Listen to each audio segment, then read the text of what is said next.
lost track of time, don't know how to feel, but I'm not sorry. I'm lost in your eyes, are you even real? But don't you worry, I'm not looking for the one. No, I just wanna have some fun. So let's get drunk tonight, 'cause fuck how we feel. But for now, I won't give it all away, 'cause I don't think I'll stay. No, I can't be the only one who doesn't wanna fall in love. Doesn't wanna fall in love. Doesn't wanna fall in love. Doesn't wanna feel.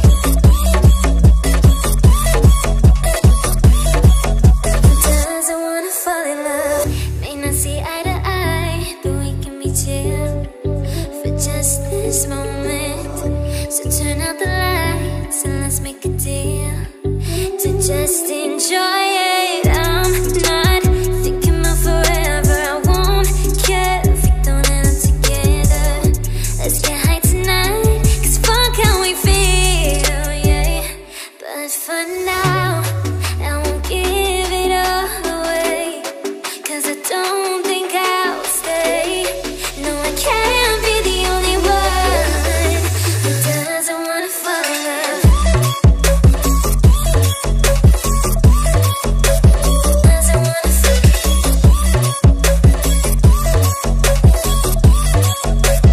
Doesn't wanna fall in love. Oh, yeah. Doesn't wanna fall in love. Doesn't wanna fall in love. আচ্ছা, আমি যদি আপনাদের বলি Portugal, তাহলে যে মানুষটার কথা আপনার সবথেকে আগে মনে পড়বে সম্ভবত Portuguese football player Cristiano Ronaldo, তাই না? তবে আজকে আপনাদের তার কথা বলবো না, কোনো ফুটবলের গল্প বলবো না। আজকে আরেকজন বিখ্যাত পর্তুগিজ নাবিকের কথা বলবো। কয়েকশো বছরের অক্লান্ত পরিশ্রম, কয়েক হাজার নাবিকের মৃত্যু, কয়েক ডজন জাহাজের মাঝ সমুদ্রে বিনষ্ট হয়ে যাওয়ার পরে ইউরোপীয়দের মধ্যে প্রথম ইউরোপিয়ান যিনি ভারতবর্ষে এসে পদার্পণ করেন 20 মে 1498 খ্রিস্টাব্দে, ভাস্কো ডা গামা, আর উন্মুক্ত করে দেন পশ্চিমের কাছে এই সোনার দেশটি ভারতবর্ষ। 20 মে 1498 ভাস্কো ডা গামা ভারতবর্ষের কালিকট নামক একটি শহর, কেরালারই একটি শহর, সেখানে এসে উপস্থিত হন, আর সেখান থেকেই সূত্রপাত হয় ইউরোপিয়ান উপনিবেশের ভারতবর্ষে। আমরা এখন যে জায়গাটি দাঁড়িয়ে রয়েছি সেটা হচ্ছে ফোর্ট কোচির সেন্ট ফ্রান্সিস চার্চের ঠিক সামনে। আমার পিছনে আপনারা দেখতে পাবেন এই Saint Francis church. Fort Cochin হলো ভারতবর্ষের প্রথম ইউরোপিয়ান সেটেলমেন্ট এবং সেন্ট ফ্রান্সিস চার্চ হলো ভারতবর্ষের সবথেকে প্রাচীন ইউরোপিয়ান চার্চ। 1500 খ্রিস্টাব্দে মানে ভাস্কো ডা গামা ভারতে আসার ঠিক 2 বছর পর পর্তুগিজরা এই চার্চটি কোচিন রাজার অনুমতি নিয়ে নির্মাণ করেন। তৎকালীন Portuguese viceroy Francisco D Almeida এই চার্চটি প্রাথমিকভাবে কাঠ দিয়ে নির্মাণ করান। তার পরবর্তীকালে 1516 খ্রিস্টাব্দে চার্চটি পাথর এবং কংক্রিট দিয়ে পুনর্নির্মাণ করা হয়। 1663 খ্রিস্টাব্দে ডাচ ইস্ট ইন্ডিয়ান কোম্পানি পর্তুগিজদের বিতাড়িত করে ফোর্ট কোচির দখল নেয় এবং পর্তুগিজদের দ্বারা নির্মিত প্রায় সমস্ত স্থাপত্য বিনষ্ট করে দেয়। তবে সেন্ট ফ্রান্সিস চার্চটি তারা ধ্বংস না করে রোমান ক্যাথলিক রীতিতে স্থাপিত এই চার্চটিকে তারা প্রোটেস্ট্যান্ট চার্চ হিসাবে পুনঃস্থাপন করেন। 1795 খ্রিস্টাব্দে ফোর্ট কোচিনের দখল ব্রিটিশদের অধীনে চলে গেলেও চার্চটির পরিচালনার দায়িত্ব ডাচদের কাছেই থেকে যায়। 1923 খ্রিস্টাব্দে চার্চটি প্রোটেক্টেড মনুমেন্ট অ্যাক্টের আওতায় আনা হয়। বর্তমানে চার্চটি প্রোটেক্টেড মনুমেন্ট হিসাবে আর্কিওলজিক্যাল সার্ভে অফ ইন্ডিয়ার অধীনে থাকলেও বস্তুত এটি সিএসআই অর্থাৎ চার্চ অফ সাউথ ইন্ডিয়ার দায়িত্বে এবং তত্ত্বাবধানে রয়েছে। বন্ধুরা, চার্চে আমরা আবার ফিরব, তবে তার আগে চলুন চার্চের চারপাশটা একবার ঘুরে দেখা যাক। বন্ধুরা, আমরা সেন্ট ফ্রান্সিস চার্চের ডান পাশে যে রাস্তাটা রয়েছে সেটা দিয়ে হেঁটে যাচ্ছি। এটা আমার ডান দিকে সেন্ট ফ্রান্সিস চার্চ রয়েছে, আর আমরা এটার ঠিক পিছন দিকে যে বিল্ডিংটা আপনারা দেখতে পাচ্ছেন সেটা হচ্ছে Vasco house. Vasco da Gama তার ফোর্ট কোচি যে সময়কালটা এখানে কাটিয়েছেন এবং তার শেষের দিনগুলিতে তৃতীয়বার যখন তিনি ভারতবর্ষে আসেন ভাইসরয় হয়ে, সেই সময়ও তিনি এই ভাস্কো হাউসে থাকতেন। এই বিল্ডিংটি লক্ষ্য করে দেখতে পাবেন যে যে কাঁচগুলি এবং বারান্দার যে ডিজাইনটা, যে আর্কিটেকচার বিল্ডিংয়ের রয়েছে, সেগুলো টোটালি তখনকার যে ইউরোপিয়ান, বিশেষ করে পর্তুগিজের যে ইঞ্জিনিয়ারিং, সেই অনুযায়ী তৈরি করা। এই ভাস্কো হাউস ভারতবর্ষে নির্মিত সবচেয়ে পুরাতন পর্তুগিজ বাড়িগুলোর একটি। এই বাড়িটার বর্তমান মালিক জর্জ থমাস সন্তোস এটিকে একটি হোমস্টেতে রূপান্তরিত করেছেন। স্থানীয় ইতিহাসবিদ সঞ্জয় সুব্রমণিয়ামের লেখা ভাস্কো ডা গামার জীবনী the career and the legend of Vasco da গামাতে লিখেছেন, ভাস্কো ডা গামা 1524 খ্রিস্টাব্দে ভাইসরয় উপাধিতে অলঙ্কৃত হয়ে তৃতীয়বারের জন্য ভারতবর্ষে আসেন এবং সেই বছরই অর্থাৎ 1524 খ্রিস্টাব্দে 25শে ডিসেম্বর ক্রিসমাসের রাতে ম্যালেরিয়া রোগে আক্রান্ত হয়ে এই ভাস্কো হাউসেই শেষ নিঃশ্বাস ত্যাগ করেন।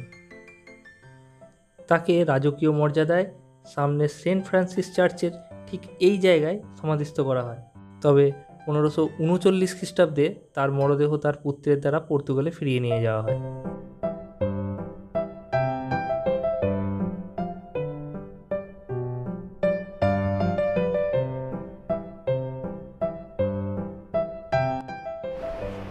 তো বন্ধুরা, এখন আমরা রয়েছি ফোর্ট কোচি বিচে। এই বিচটা, এই আমার পিছন দিকে যে জায়গাটা আপনারা দেখতে পাচ্ছেন, এখানেই একসময় ফোর্ট ছিল, এম্যানুয়েল ফোর্ট।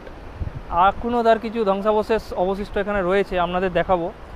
তো এই এলাকাটাকে দখল নিয়েই একসময় ইউরোপের সমস্ত তাবর দেশগুলো একে অন্যের সঙ্গে প্রায় যুদ্ধে নেমে পড়েছিল। প্রথম এখানে ভাস্কো ডা গামা আসে, যেমন আপনাদের বললাম, তার হাত ধরে পিছু পিছু ডাচ ইস্ট ইন্ডিয়া কোম্পানির পর এখানে ইংরেজরা, তারপরে কিছু কিছু ফ্রেঞ্চ ও এখানে আসার চেষ্টা করে এবং এখানকার যে সি ট্রেড রুট, আমার পিছনে আপনারা দেখতে পারবেন, এই যে এটা হচ্ছে এখানকার হারবার মাউথ, এটা হচ্ছে এই হারবারেতে ঢোকার, কোচিন হারবারেতে ঢোকার হারবার মাউথ। হারবারটা ঠিক আমার পিছনে চলে যাচ্ছে। আর এই হারবার এবং পোর্টকে কেন্দ্র করেই মালাবার উপকূলের এই জায়গাটিতে গড়ে উঠেছিল অতীতের বিভিন্ন সময়ে নানা ইউরোপীয় উপনিবেশ। বিচক্ষণ পর্তুগিজ রাজতন্ত্রের প্রতিনিধিরা এই জায়গাটার স্ট্র্যাটেজিক গুরুত্ব বুঝতে একটুও বিলম্ব করেননি। তারা বুঝে নিয়েছিলেন যে ফোর্ট কোচির মাধ্যমে তাদের যদি নিজেদের ব্যবসায়িক, অর্থনৈতিক এবং সামরিক স্বার্থ সুনিশ্চিত করতে হয়, তবে তাদের অবশ্যই এখানে একটি দুর্গ নির্মাণ করতে হবে। তাই 1503 খ্রিস্টাব্দে পর্তুগালের তৎকালীন রাজা ম্যানুয়াল ফার্স্টের নাম অনুসারে এই দুর্গটি কোচি মহারাজের অনুমতিক্রমে নির্মাণ করা হয়। নাম রাখা হয় ইম্যানুয়েল ফোর্ট। এটি কোচির মহারাজ এবং পর্তুগাল সাম্রাজ্যের মধ্যে গড়ে ওঠা স্ট্র্যাটেজিক অ্যালায়েন্সের একটি স্মারক বলতে পারেন। পরবর্তীকালে 1663 খ্রিস্টাব্দে ডাচরা যখন এই এলাকার দখল নেয়, তখন পর্তুগিজদের আরও অনেক ইনস্টিটিউশনের মতো এই দুর্গটিরও একটি বড় অংশ ধ্বংস করে দেয়। ডাচ কলোনাইজেশনের পরবর্তীকালে ব্রিটিশরা এই শহরের দখল নেয় এবং সেই সময়েও দুর্গটি আরও ধ্বংসপ্রাপ্ত হয়। সময়ের সঙ্গে সঙ্গে দুর্গটি আজ তার প্রাসঙ্গিকতা হারিয়েছে। জঙ্গল আর জঞ্জালের মাঝে দাঁড়িয়ে আমাদের ইতিহাসের কত না গল্প বলছে।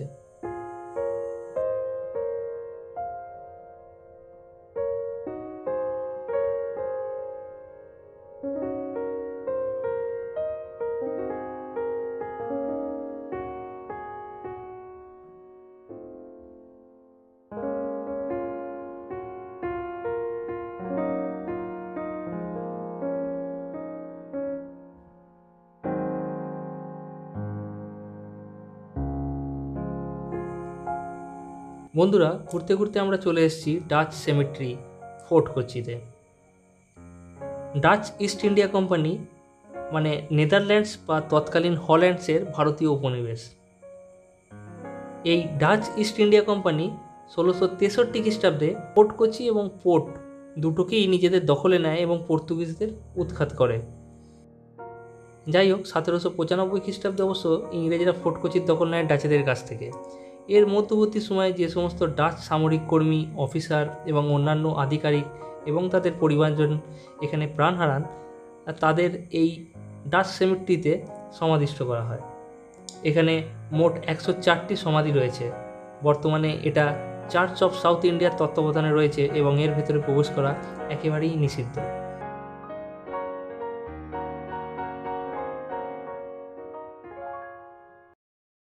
ব্যাসন বাংলো।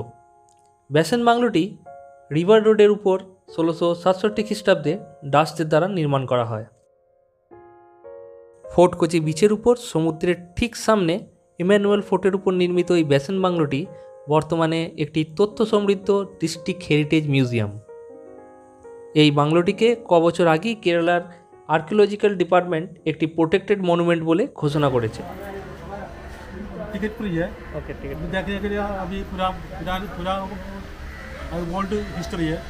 अभी अंदर जाके देखें तो पूरा लिखे रहेगा, हिंदी इंग्लिश में लिखा, केरला भाषा में लिखे रहेगा। सब लोग अंदर सब कुछ रहेगा। Thank you. फोटो निकलेगा जो touching. No, okay okay.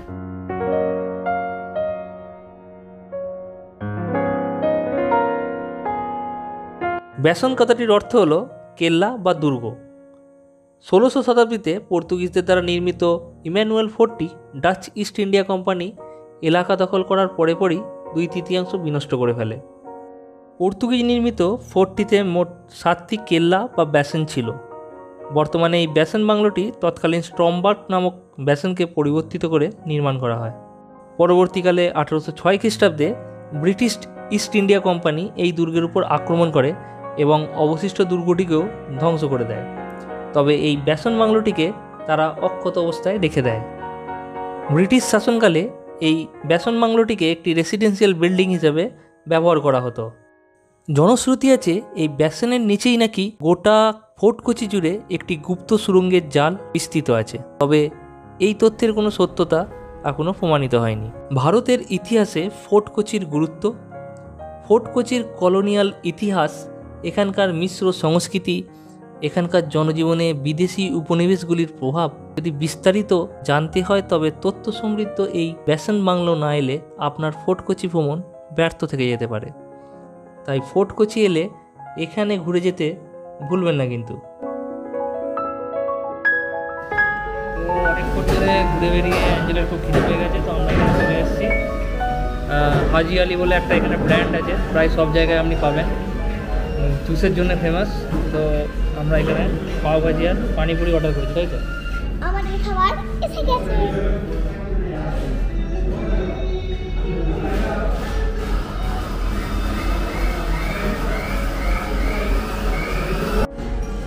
Cheers.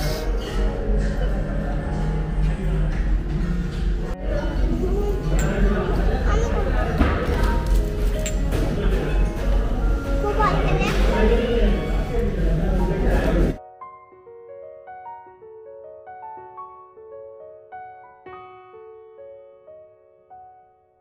এটা মুম্বাইয়ের খুব ফেমাস একটা ডিশ, আমরা ট্রাই করছি কেরালাতে। কোথাকার ডিশ এটা? মুম্বাই। মুম্বাই। চলো।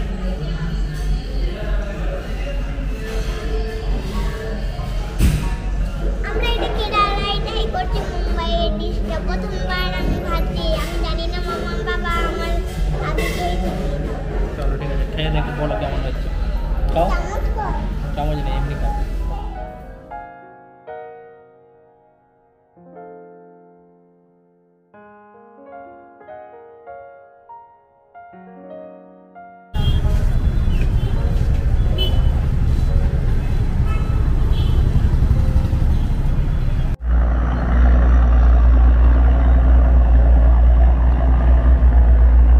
বেসিক্যালি এটা ফোর্ট কোচি থেকে ওয়াইপিন যে অন্য প্রান্তে যে আইল্যান্ডটা রয়েছে সেখানে যাচ্ছে। এই পোর্টটা কোচি মিউনিসিপ্যাল কর্পোরেশন অপারেট করে। আর দেখতে পাচ্ছেন যে সমস্ত বাইক, কার সমস্ত কিছু এতে লোড হয়ে গেল এবং এটা ফোর্ট কোচি থেকে ওয়াইপিন আইল্যান্ডে চলে যাচ্ছে। তো এইভাবে এখানকার যাতায়াত ব্যবস্থার একটা অন্যতম মাধ্যম হচ্ছে এখানকার এই ফেরি বোটগুলো।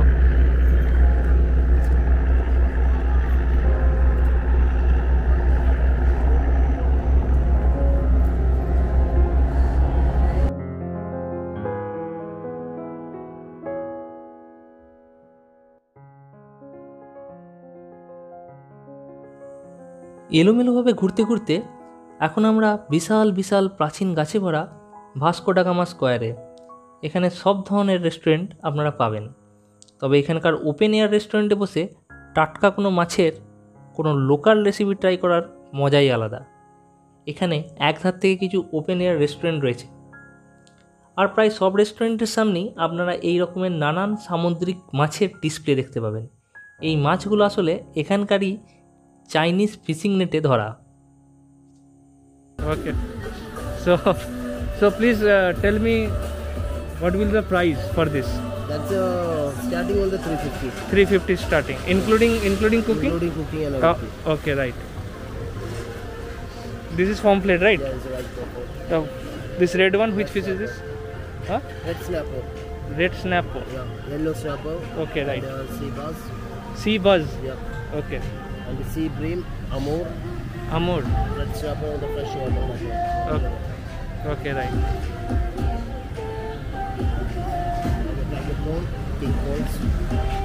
Tiger prawns These and are the king tiger. tiger prawns. This is the king. And this is squid. Squid, yes. Okay, thank you. So basically, whatever people are asking for that, I want pomfret or You can make a banana leaf or tawa fry will be okay, nice. okay, right. Thank you. Now just I am just exploring. After that, I will come back and I will surely remember the name, Eat Kochi. this cat kochi. Eat Kochi. Eat kochi, right? Very good. Perfect one. No, it's cafe kebab. It's an Italian soul number. It's running into 3 shops. 3 shop. So one logo. One logo under. Okay. So here you can see. এখানে আমরা দেখতে পাবেন. I am from Bengal actually. I am vlogging this in Bengali. Okay. হ্যাঁ, তো ইট কোচি বলে যে এখানে ক্যাফেটা রয়েছে, তো তার আন্ডারে cafe club, Italian pizza Italia and salt paper, এই 3টে ব্র্যান্ডের আন্ডারে এরা এখানে করছে। তার মধ্যে আপনারা এখানে যে মাছগুলো দেখতে পাচ্ছেন সেগুলো থেকে আপনারা যেটাই আপনারা এনাদের বলবেন, এনারা অ্যাকর্ডিংলি সেটাকে রান্না করে যে অ্যাভেলেবেল রেসিপিগুলো রয়েছে সেটা করে আপনাদের এখানেই পরিবেশন করবে, এখানেই রান্না হবে, এখানেই আপনারা খেতে পারবেন, এনজয় করতে পারবেন। দারুণ ভিউ, আপনাদের ভিউটা দেখাই, দারুণ view. So sir, what is your good name, sir? Shamir. Huh? Shamir. Samir. Samir, thank you very much. Thank you very much. I truly appreciate. Thank you.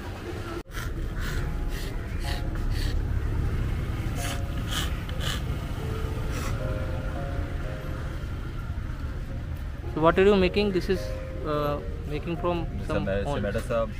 This white cut and the ox bone, Okay. the black and the buffalo. Black color. Oh, black one is buffalo and this is white and the ox cow. ox and cow. This is only horn. Only a horn. So how it is so wider? This is a pico. This Okay. is You are making is comb. Okay, so right. morning they are making, the evening the 6 o'clock they are finished. Okay. So one day making. One day making. Yeah, But this full morning day they you are will making. make this. Yes, this This- morning making. okay, The evening the 6 o'clock they are finished. Ah. So this and that. Okay. So what will be the price of this? This one the 800 rupees.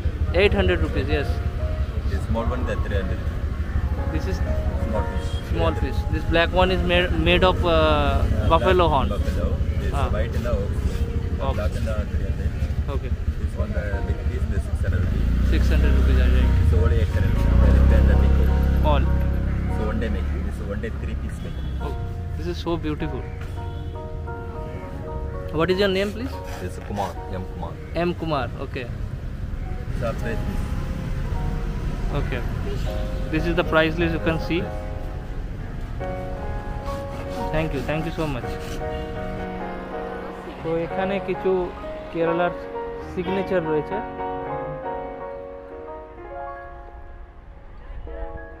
এগুলো সব fridge magnet, খুব সুন্দর সুন্দর, এবং এর price মোটামুটি reasonable.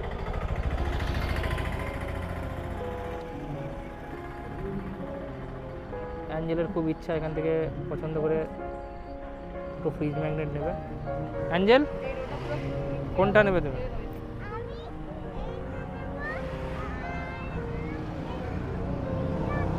Okay, uncle को बता दो, अंकल को बता दो कौन कौन सा लेना है आपको।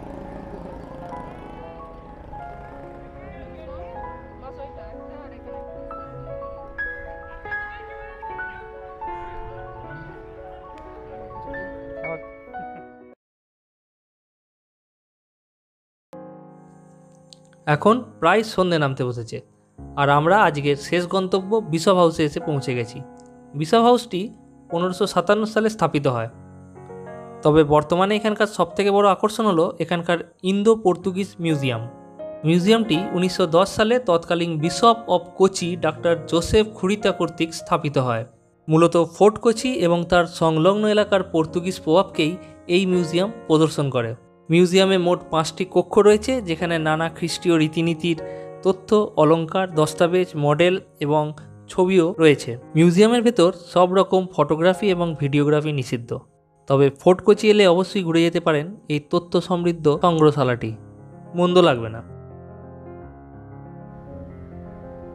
সন্ধ্যা নেমে এসেছে, এবার আমাদের ফেরার পালা।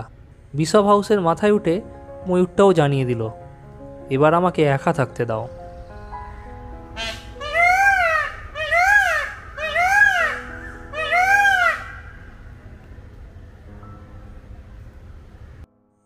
বন্ধুরা, ফোর্ট কোচির এই ব্লগ আমরা এখানেই শেষ করছি। জানা অজানা অনেক তথ্য এই ব্লগের মাধ্যমে তুলে ধরার চেষ্টা করলাম। জানি অনেক কিছু বাকি থেকে গেল। অন্য কোনো দিনে অন্য কোনো ব্লগে আবার দেখা হবে। ততদিন সঙ্গে থাকুন, দেখতে থাকুন ডেভিলিফাইড।